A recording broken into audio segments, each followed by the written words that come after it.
پاکستان پر مسلسل تھریٹ ہے کہ پاکستان خدا نخواستہ بلیک لسٹ میں آ جائے. FATF financial action task force کا معاملہ جس میں پوری دنیا سے پاکستان پر پابندیاں لگائی جا سکتی ہیں کہ پاکستان میں کس طرح سے پیسہ باہر جا رہا ہے, کس طرح سے پیسہ استعمال ہو رہا ہے. یہ بظاہر ایک معمولی سا معاملہ ایک عام آدمی کے لیے لگ رہا ہے, لیکن اگلے آنے والے وقت میں اگر اس پر قانون سازی اور سختی کے معاملات نہ کیے گئے تو پاکستان کے لیے کاروبار کرنا بھی اور باہر آنا جانا بھی مشکل ہو سکتا ہے. حکومت نے فوری طور پر 2018 میں اقدام اٹھایا کہ اس کو اب تیزی کے ساتھ اس پر قانون سازی کا عمل شروع کیا جائے. پاکستان مسلسل اپنی کوششیں بھی کر رہا ہے, لیکن ابھی بہت سا کام کرنا باقی ہے.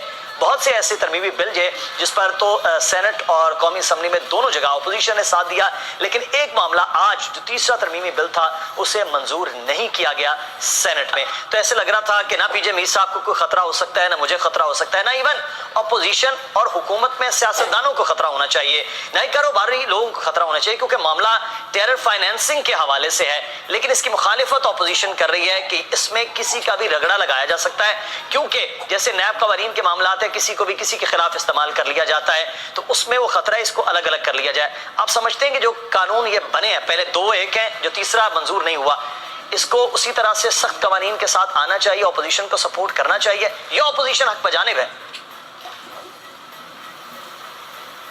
دیکھیں, جو اپوزیشن بات کر رہی ہے یہ گورنمنٹ کو بھی بات کرنی چاہیے, کیونکہ یہ جو بڑے اسٹرنجنٹ لاز آ جاتے ہیں اس کے اندر اگر فار ایگزامپل اگر آپ کو کسی پہ شک ہے اور آپ اس آدمی کو پکڑ لیتے ہیں, یہ لا بھی اس پہ لگ سکتا ہے کہ یہ ٹیرر فائنینسنگ ہوئی ہے. اب اس طرح کی جب آپ چیزیں کرتے ہیں تو پھر آپ یہ مس یوز بھی ہو سکتی ہیں. اتھارٹیز کسی کو پریشر کرنا چاہے, کسی کو کجول کرنا چاہے, یہ وہ بھی کر سکتے ہیں. تو میں سمجھتا ہوں اس کو آپ سپریٹ کرو.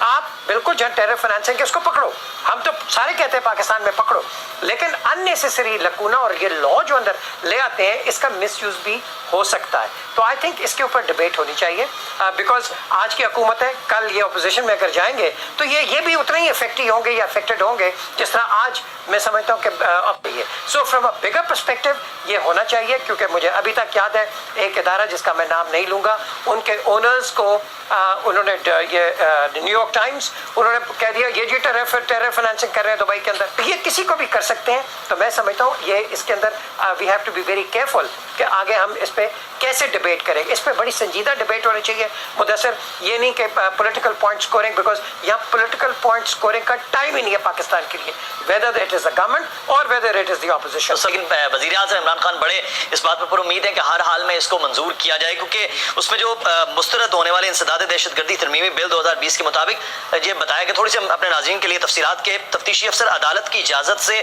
60 روز کے لیے دہشت گردی کے لیے مالی معاونت کا سراغ لگانے کے لیے خفیہ کارروائی کر سکتا ہے, جس میں جدید ٹیکنالوجیز کے ذریعے رابطوں اور کمپیوٹر سسٹم کی نگرانی بھی کی جا سکتی ہے. تو وہ جو بات PJ میر صاحب کر رہے ہیں کہ تمام تر چیزیں وہ چیک کی جا سکتی ہیں. تو غلام مرتضیٰ, اب آج جوائنٹ سیشن ہے, اب جوائنٹ سیشن میں تو پھر اکثریت بن کے تو منظور کروایا جا سکتا ہے اس بل کو, تو پھر اپوزیشن کہاں سٹینڈ کر رہی ہوگی اس سارے عمل کے ساتھ ساتھ حکومت نے کچھ کوششیں بھی کی ہیں کہ کچھ لوگ آج جو ہیں وہ نہ ہی آئیں. وہ کیونکہ اسپیسیفکلی FATF کے لیے یہ اجلاس جو ہے وہ منعقد کیا جا رہا ہے, تو اس کی اجازت نہیں ملے گی. اسی دوران میں وہ احتجاج کریں گے اور ابسٹین کر جائیں گے, باہر نکل جائیں گے, یا وہاں پہ وہ حصہ نہیں لیں گے. تو پاسبلٹی ہے کہ یہ آج کا جو اجلاس ہے اس میں یہ قانون سازی پاس ہو جائے گی. اچھا, لیکن ایک چیز مرتضیٰ ایک چیز میں آپ نے اپوزیشن کے حوالے سے بتایا کہ ان کے تحفظات کیا ہیں کہ کس طرح سے اس کو استعمال کیا جا سکتا ہے. حکومتی موقف کیا تھا کہ وہ بھی تو ان کے ساتھ بھی تو استعمال ہو سکتا ہے اگلے آنے والے دور میں, مستقبل میں جب وہ اپوزیشن کا حصہ ہو سکتے ہیں, لیکن ان کے لوگوں کے خلاف استعمال ہو سکتا ہے. وہ اس پر مزید کیوں ہے کہ اسی کو منظور کیا جائے؟ پھر بڑی یہ کمیٹیز میں ڈبیٹس ہوتی ہیں اس کے اوپر, اور اس کے بعد کمیٹیاں جب پاس کر کے پھر لیجسلیشنز کے لیے ایوان زیری میں بھجواتی ہیں, پھر اس کے بعد ایوان بالا میں جاتا ہے. تو یہاں یہ ہے کہ ڈرافٹ کے حوالے سے بھی بڑی باتیں ہوتی رہی ہیں کہ یہ ڈرافٹ کہاں سے آیا تھا, کس نے بنایا ہے, اس میں بہت سے لیکوناز ہیں. تو یہ بہت سے سوالات ہیں جو اس حوالے سے جو جواب طلب ہیں. لیکن بات وہی ہے کہ قانون سازی فار اسپیسیفک پرسنز آپ کوئی بھی کرتے ہیں تو اس کو پوری پارلیمنٹ کا اعتماد حاصل ہونا چاہیے. پھر اس کے بعد آپ یہ بھی دیکھیں کہ اگر کسی چند افراد کے لیے کوئی بھی قانون سازی کی جاتی ہے اس کو چیلنج بھی کیا جا سکتا ہے، تو اس کو سپریم کورٹ آف پاکستان سے اس کی تشریح بھی مانگی جا سکتی ہے.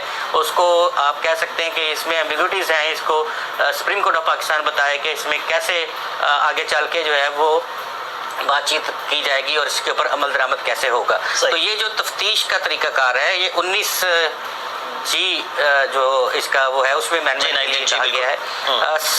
جی اس میں تفتیشی افسر کی اجازت سے وہ 60 دنوں تک دہشت گردی کے لیے سرمایہ کار کی فراہمی، خفیہ آپریشن